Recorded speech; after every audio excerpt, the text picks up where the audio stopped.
so today we are going to start talking about iterations, which is a nice big word. Let's try this again.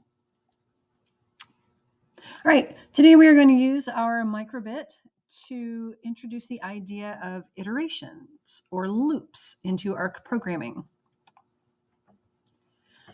So we're going to start out talking about iterations.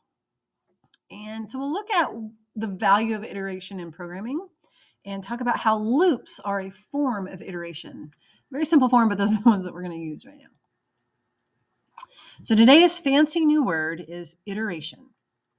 Iteration is essentially a way of saying that you are repeating a process or sequence of steps. You can also think of it as the newest version of something. For example, if you have an iPhone 213, that would be the 213th iteration of that particular style of phone. In computer speak, we use what is called a loop to perform repeats of a process.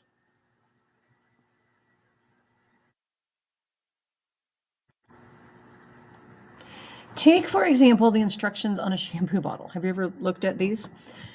What do you often see? We see the instructions of lather, rinse, repeat. So we lather the shampoo into our hair, we rinse the shampoo, then lather again and rinse again. For how many times? If it doesn't specify, we can be stuck into this infinite loop of shampooing, lathering, rinsing, and repeating. And so this is what we have to kind of be careful of when we talk about loops in programming. We can have an infinite loop, and then we get stuck in that loop and we never get out. So in class, we did an activity where we started in one corner of the room and walked in a vague square shape around the room in order to get back to our starting point. Our algorithm is the problem of walking the square around the room. We can think about our series of steps walking forward and turning to be the pseudocode. How many lines of code is this? We're stepping forward, we're turning left. We're stepping forward, we're turning left. That's a lot of lines of code. But if we look closely, something kind of stands out. We are repeating a lot of the same things over and over. That is a lot of typing of our code and a lot of room for error. So is there a way that we could be more efficient in the way that we write our code so that we don't have to type all of that over and over again? We could say that we are going to walk forward and then turn left and do this 4 times. So that's really the pseudocode for our walking around a room in a square.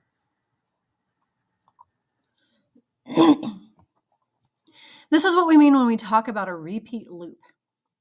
Basically, we specify that the code will repeat a certain number of times. We are going to use a repeat loop to simulate us walking around the room on the microbit. The steps of our pseudocode are going to line up with the steps we actually took in real life.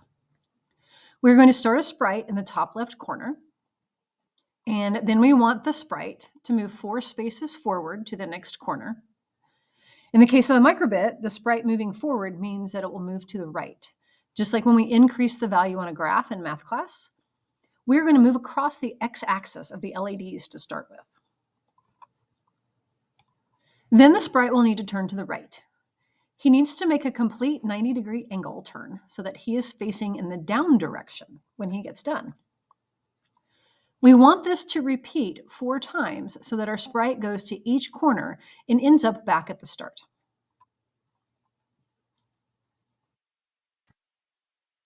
We could start this immediately, but how about we make the sprite move when we press the A button? So that's going to be our input.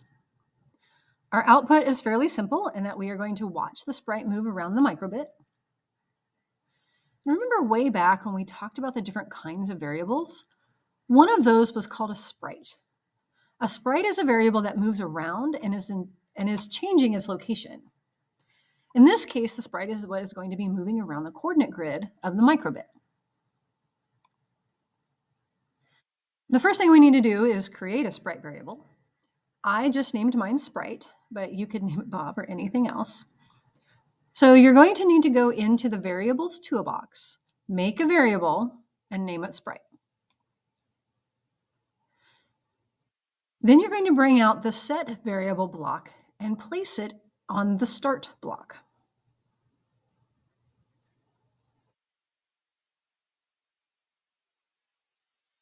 On the start of the program, we want the sprite to start out at the top left corner, which we know is the coordinate 0, 0 on our grid.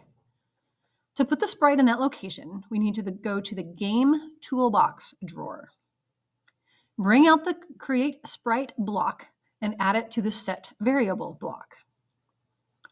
So when you start the program, a sprite variable will be placed on the 0, 0 coordinate LED of the microbit. Let the program refresh, and you should see the 0, 0 coordinate LED light up.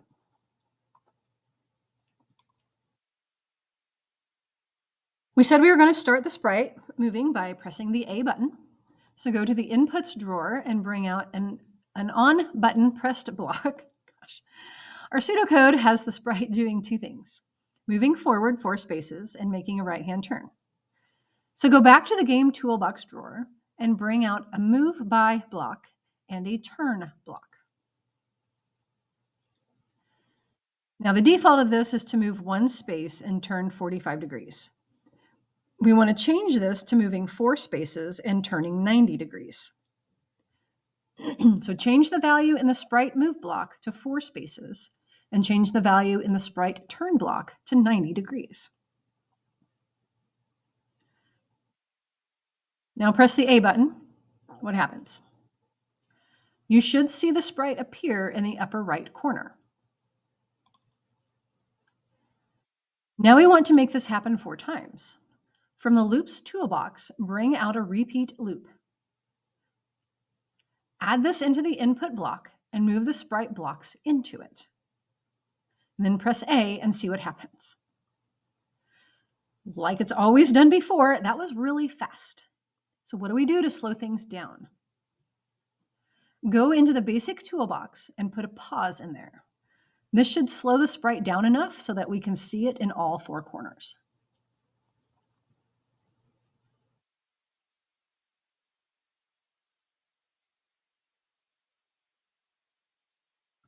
Now, probably the next thing you are thinking is, can we make the sprite move to the corner and light up each LED as it does?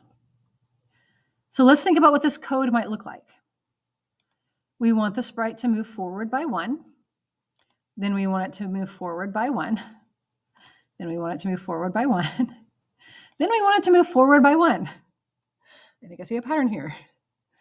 The sprite then needs to turn at 90 degrees and repeat what we just did, just like we did in the first program.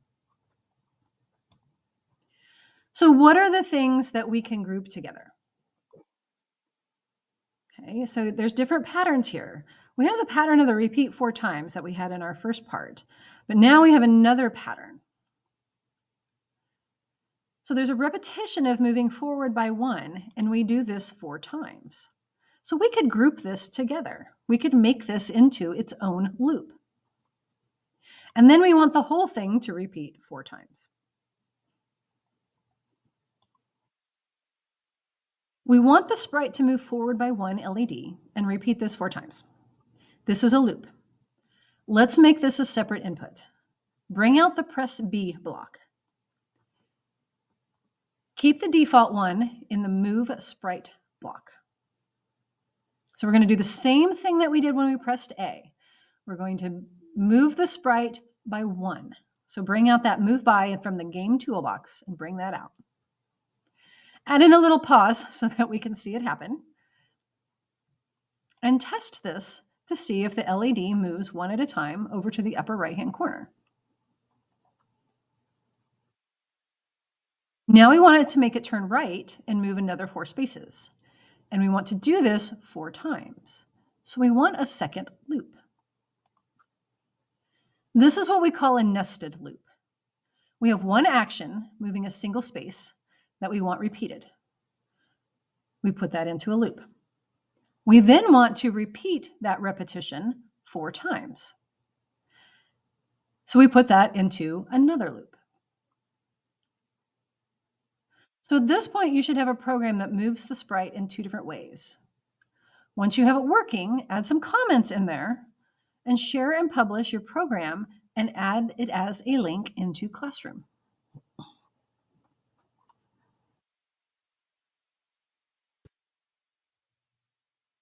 All right, so your B assignment is to build a program that plays jingle bells on your microbit.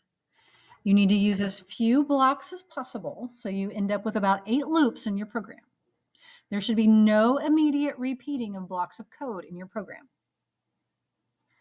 Your A assignment is to build a program that creates a beating heart that dims and brightens the inside of the heart on its own at least 10 times. This needs to use a loop, so you can't just write, again, you can't have any repeating blocks of code. It has to be using a loop. So here is your tune for Jingle Bells if you do not have your note sheet handy. It'll help if you kind of can write that out and see where those loops might be. When you are finished, publish and share and copy both of the links and put them into Classroom.